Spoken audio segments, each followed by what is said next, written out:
नमस्कार दोस्तों, आज के इस वीडियो में हम लोग ऐसे स्टॉक के बारे में बात करेंगे जो एक मल्टी बैगर था। पोस्ट कोविड रैली में this was one of the leader stock जिसने ऑलमोस्ट 17-18x का रिटर्न दिया from covid lows high that the market had made post the covid. तो हम लोग बात करने वाले about the company by the name of Tata Elxsi. So Tata Alexei का बिजनेस क्या है? Tata Elxsi is a ER&D कंपनी। ER&D माने engineering research and development. So basically ये होता क्या है? तो अगर इसको हम लोग आसान भाषा में समझने की कोशिश करें तो ये है कि अगर किसी को गाड़ी में कोई भी आपको गाड़ी में जो कूल फीचर्स दिखते हैं वो सारे मान के चलिए कि एक ER&D कंपनी की मतलब उनके दिमाग की देन है ये। सो फॉर एग्जांपल अगर अब जैसे रिसेंटली महिंद्रा की BE6 गाड़ी आई थी, उन्होंने एक अलग से बैटमैन वर्जन भी बनाया था। तो गाड़ी के अंदर कोई एक स्पेशल टाइप का लाइट होगा या कोई डैशबोर्ड के अंदर कोई अलग टाइप का स्क्रीन होगा या कोई कूल फीचर होगा। उसके रिलेटेड जो डिज़ाइन है और उसके रिलेटेड जो इंजीनियरिंग है, ये दो चीज़ें टाटा एलेक्सी करती है। अब ये नहीं है कि वो लोग लाइट मैन्युफैक्चर करते हैं, उसका डिज़ाइन करते हैं, फिर उसका एक डेमो बना के फिर then they show it to the Mahindra and Mahindra उसको देख के they might suggest some changes. वो चेंजेस करने के बाद then these kind of features और these kind of things finally make it up to the final car. So मैं car का एग्जांपल इसलिए दे रहा हूँ क्योंकि लगभग 50-52% of the business of the company comes from the automotive space. So ये basically company का काम है। ये भी एक IT का ही काम है, लेकिन IT से थोड़ा एक लेवल ऊपर का काम है ये, क्योंकि यहाँ पे थोड़ा सा डिजाइन स्किल और एक बड़े लेवल का इंजीनियरिंग इन्वॉल्व होता है। So that's the reason why these are called as ER&D companies। अगर आप इनके ऑपरेटिंग मार्जिन्स भी देखोगे तो इनके operating margins are to the likes of about 25% to 30%। So this is the range of the margins that they make, so which is quite good and to the likes of and this is quite high as compared to a normal traditional IT company जो कि लगभग सिर्फ 15 या 20% के margin कमाती है।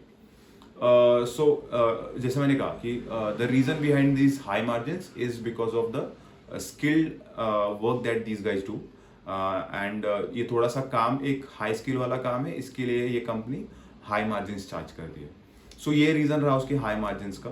अब बात करते हैं about the business model of the company. तो जैसे मैंने ऑलरेडी कहा कि it's an ER&D company and basically ये होता है कि जैसे अगर कोई ऑटोमोटिव कंपनी है तो उनको अगर कोई नया रिसर्च एंड डेवलपमेंट करना है अपने आने वाले कोई व्हीकल के ऊपर, तो उस व्हीकल के ऊपर they might assign a few task to Tata Elxsi. Tata Elxsi फिर उनको आके कोई चीज़ सजेस्ट भी करेगा और उसको डिज़ाइन भी करके फिर बना के भी देगा। सो ये जो काम होता है ना, ये थोड़ा सा डिस्क्रेशनरी नेचर होता है। This is not like must to do. Of course at a point in time it is must to do, लेकिन फिर भी it's not something which the company has to do. जैसे for example for a company, जैसे अगर मैं example दूँ तो again will take Mahindra for very simple example. We can talk about BMW, Mercedes also. So उनके भी केस में अगर कॉस्ट की बात करें तो एम्प्लॉय कॉस्ट उनके लिए बहुत इंपॉर्टेंट होगा। The employee cost is not something which they can skip, वो तो उनको देना ही देना है। लेकिन R&D कॉस्ट जो है वो हो सकता है वो अप करना चाहे या यही कॉस्ट या इसी टाइप का एक्सपेंडिचर वो लोग प्लान कर सकते हैं कि हम लोग अगले साल करें। तो this is not something which these companies have to do and that is why they called as discretionary spends. आसान भाषा में हमारे आपके लाइफ में समझाना चाहो तो अगर आपको कोई 50 या 60 हज़ार की घड़ी लेनी है या 1 लाख रुपए की घड़ी लेनी है और लेट्स से इस साल आपका बिजनेस इनकम या आपका सैलरी ग्रोथ आपके हिसाब से आया नहीं, आपके एक्सपेक्टेशन के हिसाब से आया नहीं, तो हो सकता है आप वो घड़ी इस साल नहीं अगले साल लो, because that is an discretionary spend, right? That is not something which you have to, और उसके बिना आपका गुजारा नहीं चलेगा, वो नहीं है। But on the other hand groceries तो आप खरीदोगे no matter what your salary growth और बिजनेस इनकम इज। तो यहाँ पे groceries become non discretionary where as these other kind of spends become discretionary kind of spends. So Tata Alexei का जो customer है उसके लिए टाटा एलेक्सी का service is a discretionary spend. So that's why there is a chance that the customer in some years में postpone the spending. इसी reason की वजह से ये जो बिजनेस है ये साइक्लिकल इन नेचर होता है, क्योंकि 1-2 साल ऐसे आते हैं जब R&D स्पेंड्स कंपनीज के एंड से बहुत बढ़ जाते हैं एंड फिर कोई साल ऐसे होते हैं जब ज़्यादा काम नहीं होता है, तो उसका इम्पैक्ट ये कंपनीज पे क्या होता है, मतलब टाटा एलेक्सी पे क्या होता है, टाटा एलेक्सी पे उसका इम्पैक्ट ये होता है कि क्योंकि ये बहुत स्किल्ड काम है, तो उनको उस स्किल के इंजीनियर्स अपने पास रखने पड़ते हैं as their employ base, right. So उनको वो एम्प्लॉय बेस तो रखना ही पड़ता है, और उनको हर धंधा हो या ना हो उनको सैलरी तो देनी पड़ती है। But in in good years it turns out to be very good, क्योंकि बहुत भर भर के कॉन्ट्रैक्ट्स आते हैं, सेल्स भी अच्छा होता है, तो कोई फर्क नहीं पड़ता। लेकिन जब धंधा मंदा होता है तब इनको बहुत प्रॉब्लम आती है।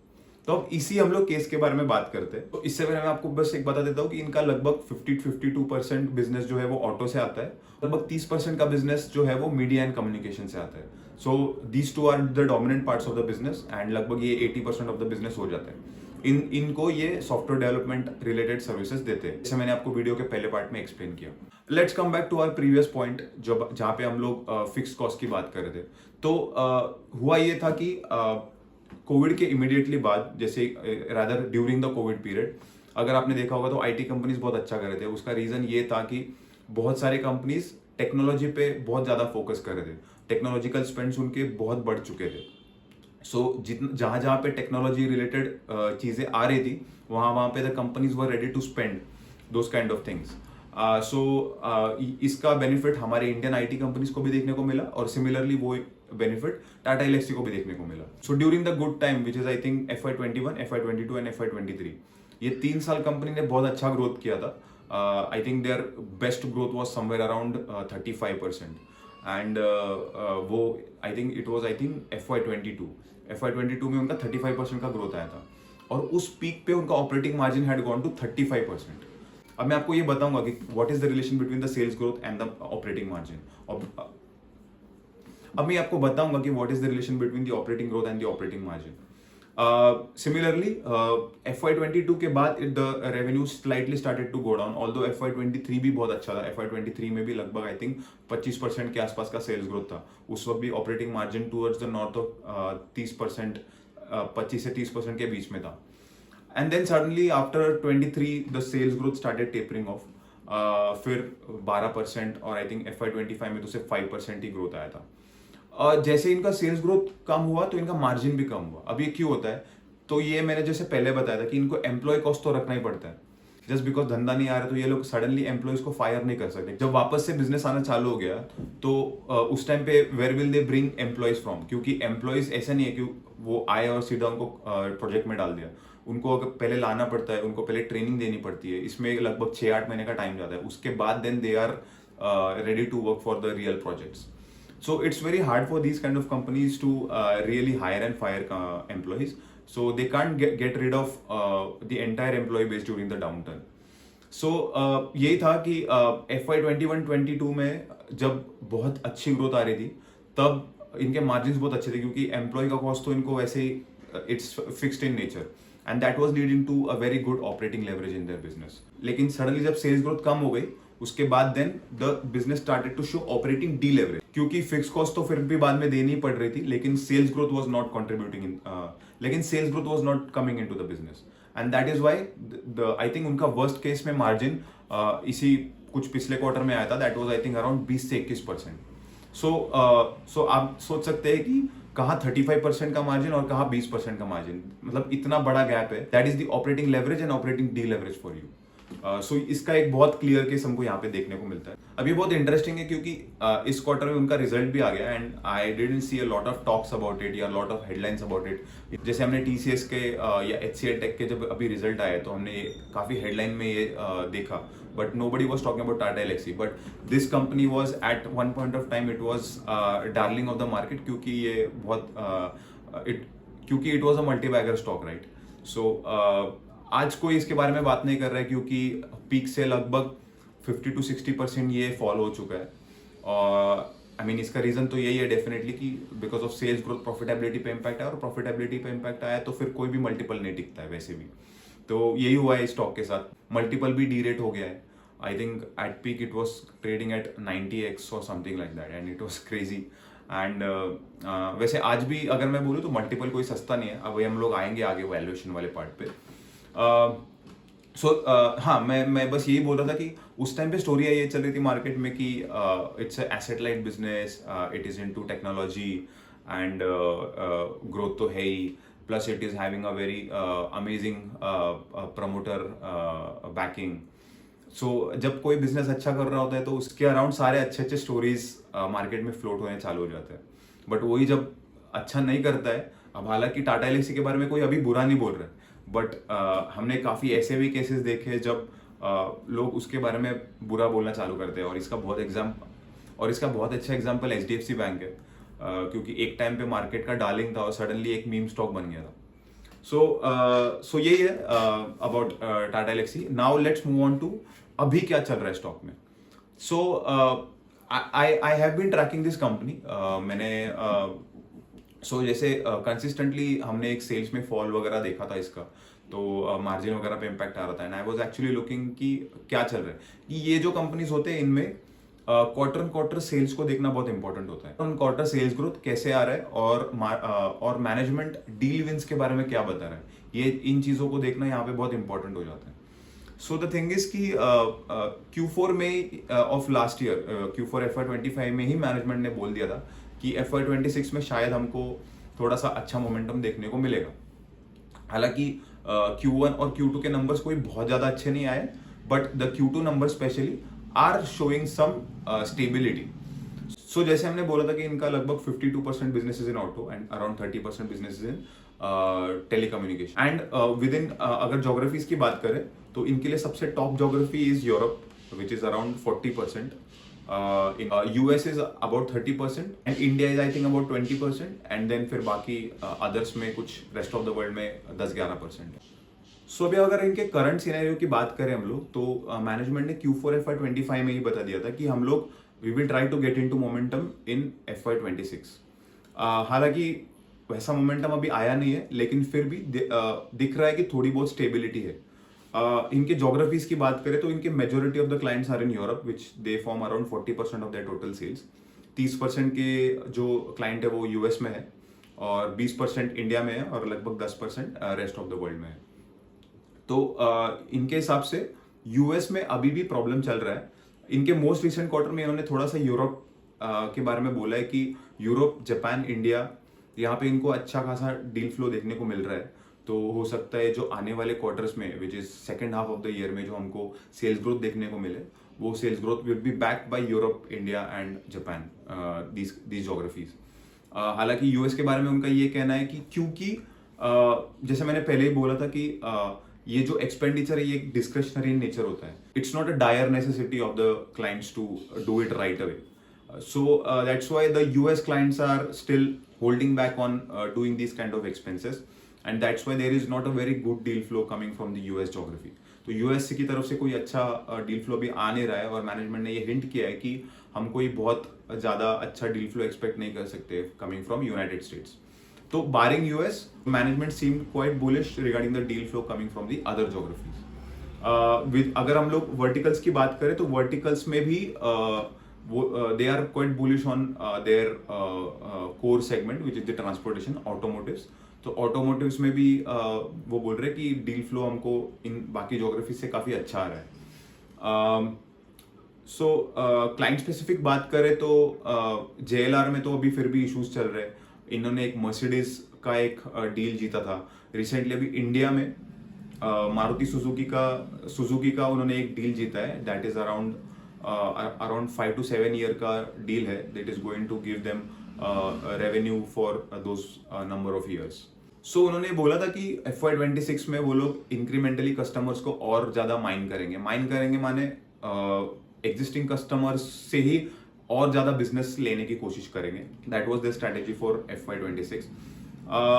आई एम नॉट श्योर कि how that is going to pan out और how the numbers will be in H2 of FY26, but जो Q2 ऑफ FY26 था उसके numbers were quite stable as compare to the kind of numbers that we were seeing for past few quarters. जो management ने बोला था वो मुझे at least इस क्वार्टर में थोड़ा बहुत होता हुआ दिखा।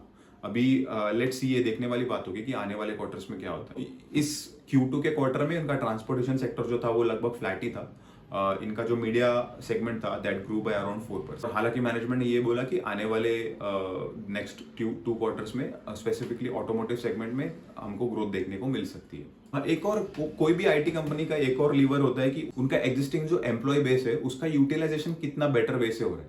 मतलब अगर उनके जैसे मैंने शायद ये पहले वीडियो में भी बताया था कि एक एम्प्लॉय से वो लोग कितना ज्यादा रेवेन्यू निकलवा पा रहे हैं, दैट इज अ मेट्रिक, और उसको हम लोग यूटिलाइजेशन के मेट्रिक से नापते हैं। सो यूटिलाइजेशन जो उनका अभी चल रहा है in Q1 Q2 that was too in the range of 65 to 70%। हालांकि ये कंपनी कोई आउटराइट नंबर नहीं देती अपने इन्वेस्टर प्रेजेंटेशन में जैसे बाकी आईटी कंपनीज देती है, तो Tata Elxsi doesn't give those kind of disclosures, they don't even give their total deal value, but एक मैनेजमेंट एक डायरेक्शनली एक गाइडेंस दे देती है या एग्जिस्टिंग नंबर्स के बारे में कुछ डायरेक्शनली बता देती है। सो that was somewhere around 65 to 70% during Q2, और उनका टारगेट है कि FY26 तक दे वांट टू उनको यूटिलाइजेशन बढ़ाना है अपने एम्प्लॉयज का, और FY26 तक उन लोगों को वो 75% तक लेके जाना है। इससे क्या होगा, यूटिलाइजेशन बढ़ेगा तो that will help in a better margins. जितना यूटिलाइजेशन बढ़ेगा उतना सेम एम्प्लॉय ज्यादा रेवेन्यू को कंट्रीब्यूट करेंगे and that will lead to better operating profit. Better operating profit is equal to better operating margins. So ये है अबाउट टाटा एलेक्सी। ये मतलब बिजनेस फ्रंट पे तो ये मैंने बोल दिया जैसे कि और हाँ, रेवेन्यू के मामले में कंपनी कोई गाइडेंस नहीं देती है। उन्होंने तो बस यही बोला है कि यार we are going to do better as compare to the last year. कोई ऐसा स्पेसिफिक ग्रोथ नंबर वगैरह दिया नहीं है।